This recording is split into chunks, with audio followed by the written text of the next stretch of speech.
Juliet.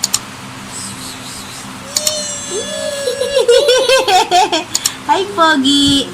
Kuliit. Anong ginagawa mo dyan? Ha? Nilalamig ka, Bi? Unggoy!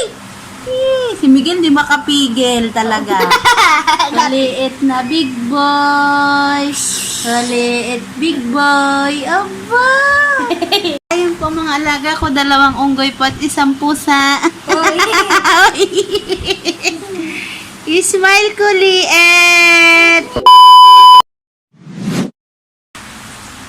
Tulungan mo nga. Hindi, open mo muna bago mo isara. Oh.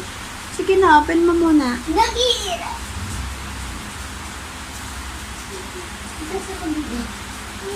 Huwag nyo na isama dyan, baka makalmot lang kayo. Hi guys, so dahil walang magawa ang mga unggoy, ayan, at nag-uulan sa labas. Bahay-bahayan daw sila. Amalia. Bahay-bahayan. Ay, malita! Ganyan ang mga laro ang totoong bahay-bahayan. Yung ibang bata, ibang bahay-bahayan ang ginagawa. Bata pa lang, bahay-bahayan ay masyado ng sensitive. Kukulit! Masyado na makukulit. Ang bata. Ba't sinama nyo pa si Kuliit? Baka magalit lang yan sa inyo. Kulit nyo pa naman. Diyan ka na, higa ka ng dyan. Hayaan lang namin siya, guys. Dito pa yung itlog. Higa dyan ka. Ito yung laruan. Itlog. Kita po. Wow, itlog. Anong itlog? Kita po yung itlog na. Itlog ni Kuliit. Ito, guys! It's nice! It's cold on here. Yep. Dash. Ay! Uy! Nay! Nalalaro! Wait lang, guys. Lusunod lang kayo dyan. Tabi lang po kayo. Hoy, Kuliit, lumabas ka na dyan. Hindi ka pwede dyan. Makalmot mo na naman yung 2. Magagalit na naman si tatay. Liet, pag nikamove mo kami, papaluin kita. Okay. Hello guys, welcome to channel. Welcome to Team Amazona. Go nga. Hello.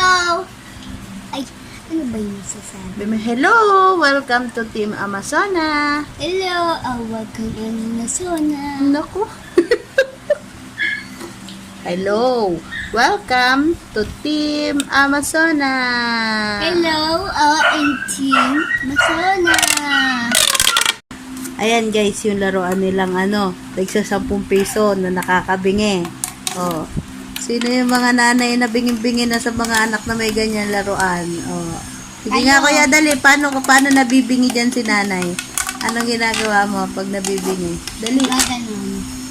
Mo muna. Ilagay mo muna. Ay, Hindi yung ikino-close muna. hindi.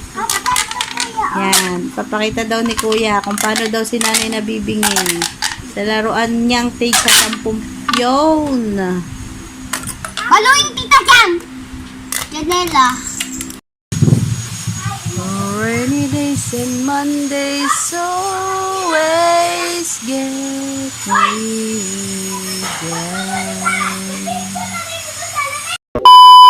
So, ayan guys. So, dahil wala tayong magawa at tag-ulan ngayon, so, kalimitan, ginagawa ng mga tao ay nasa loob lang ng bahay at nakahiga, nanonood ng TV, ganyan. So, ngayon, ako ay may kukwento sa inyo. Meron lang ako ikukwento ng konti sa inyo. Ito na rin ay isang, para makilala nyo ako ba? Konting kaalaman lang, para medyo makilala nyo din ako bilang si Janelle ng Team Amazona, si Janelle na isang Amazonang nanay. May share akong kwento sa inyo na pinagdaanan ko at saka kwento ng buhay ko nung bata pa ako. So dahil tagulan ngayon, wala akong ibang naaalala kapag umuulan kundi yung panahon na bata ako. Yung panahon na guys, nandun kami sa bahay ng tiyahin ko, doon kami nakatira, tapos umuulan, bumabagyo, ganyan. So, yung bahay ng tiyahin ko noon is parang medyo nasa gilid siya. Tapos, yung harapan niya, yung paligid niya, yung lote niya, parang mga 3 covered court yata yung laki. Tapos, yung laki na yon, meron siyang tanim na saging, madaming saging, lansones, tapos meron rambutan, ganun. So, ayun yung tinagtira namin dati. So, bali lumaki ako na wala kaming sariling bahay. Nakikitira lang kami.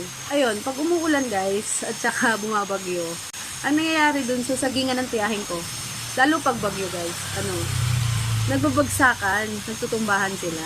So, ang mangyayari, dahil parang naging caretaker din yung nanay ko doon sa bahay ng tiyahin ko, dahil ang kwento ng nanay ko kasi kaya kami napunta doon is para masamahan yung lola namin kasi nga ang kasama ng lola namin is nasa abroad yung tiyahin ko. So ang kwento ni mama, kaya pala kami napunta doon is para samahan niya yung lola namin, ganun.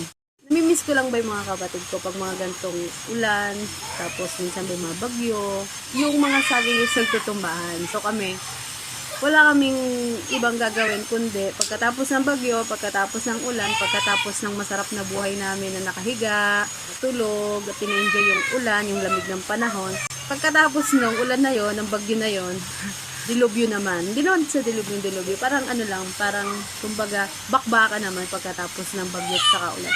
Kasi nga, yung mga saging dun sa amin is nagtumbahan. So, yun nga yung kwento guys. Kami ay magkakapatid, si Ne, yung kasama ko sa vlog nung nagsangyup kami, si Nick, si Tute, si Ining. So, kalimitan talaga, ang malakas is ako at si Ne. Kami yung talagang, at saka si Nick, kami yung talagang naglilinis doon sa labas. Yung mama ko, hindi siya umuupa ng mga maglilinis ng mga saging-saging. Ang naglilinis talaga nun is kami. Ako, si mama, si Nick, ayan, tas yung iba kong kapatid.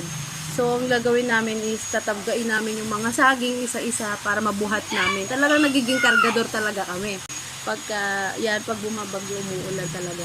Tapos guys, yung mga dahon ng saging, yung mga laying, iniipon din namin, tapos hinihila din namin yun dun sa basurahan. Basta, ang laki nga ng lote ng tsahin ko dun sa tsaong yun eh. Basta nagbubuhat talaga kami ng mga katawan ng saging guys. Dahil si mama nga hindi siya umuupa, kami talaga yung naglilinis nun.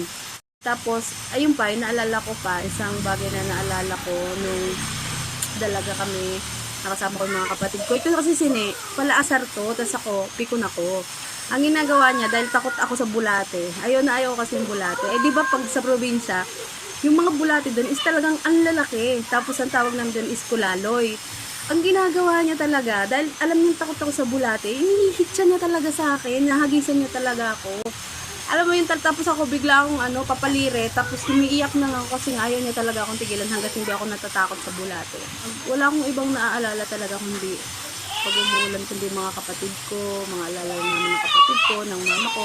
Tapos si mama guys, pag umuulan, syempre dami ng saging. Kukuha yan ng mga hilaw na saging. Tapos ang gagawin, so, ayun guys, dahil nga may mga tumbang saging, yung ibang tumbang saging meron yung mga bunga. Ay, yung minsan yung ibang bunga, hilaw pa talaga. So, ang ginagawa ni mama, kinukuha niya yung mga tumbang saging na may bunga. Yung mga bunga kinukuha namin. Tapos yung mga hilaw, i-grate namin, kumbaga kadkadin namin yan. Tapos, bibilugin. Tapos, ni mama isa sa robot. Yung tawag doon, yung hilaw na gata ng yung hilaw na saging. Tapos, i-grate mo. Tapos, gagataan. Ayan. Ganun si mama, yun yung mga niluluto niya pag tag-ulan. Tapos, kamote, ano pa ba? Mais. Yan, masarap din yung pag tag-ulan, mais. Tapos, nilagang saging, na hinog. Ayun, nakakamiss lang ba yung childhood, memories na naranasan namin. Basta, masaya. Naiisip ko yung ganung alaala is natutuwa lang ako at naalala ko yung mga kapatid ko. Nakakamiss pala, no? Nakakamiss na maging bata. Yan yung isang bagay na masasabi kong masayang memories ng pagkabata ko. Nakakasama ko yung mga kapatid ko, kulitan, asaran. Meron si mamang mga kaibigan na parang mga taga-tawid ng ilog. Doon sa kabila ng ilog na yon, may mga taniman doon. mga may papaya, talong, ampalaya, kung ano-anong mga tanim ang meron doon. So, pag ganyang bagyo, tapos malakas syempre yung hangin, di ba, pag bumabagyo at umuulan, pumupunta kami doon, guys, ng mga kapatid ko, si mama kasama kami doon, sinasama kami. Daming mga nalalaglag na mga puno, mga bunga, ganyan, bunga ng papaya, mga talong, mga ampalaya. So, yun, nag-harvest kami doon. Tapos, binibigay lang sa mama ko yung mga gulay na yun. So, pag tag-ulan, medyo nahirapan kami, pero may nagbibigay sa amin ng mga pananim, ng mga tanim, yung mga makakain, ganun. Talagang pumupunta kami doon, tumatawid kami ng ilog. Saka mababait yung mga kaibigan ng mama ko. Mama ko kasi friendly din, saka madaldal. So, yung kadaldalan ko ata, sa kanya ko yata naman. Pero hindi yung pagkamarites, hindi ko naman sa nanay ko.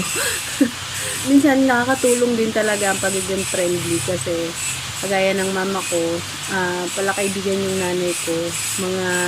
Sa tiyao madami siya naging kaibigan dahil mabait yung nanay ko at saka hindi mayabang. Lagi may nagbibigay sa kanya ng mga nagtatanim doon o kaya minsan pinapapunta kami din sa kanila pagka harbesa na, ganyan. Tapos parang may mga talong lang na may konting pingot lang. Alam mo yung may parang konting brown lang, reject na. So, madaming ganun sa mga pananim ng kaibigan ng nanay ko. So, yung mga ganun, tinitira at saka pinamimigay na nila. So, isa yung nanay ko sa nabibigyan ng mga ganun, mga ayuda. So, hindi pa ayuda yung tawag dati.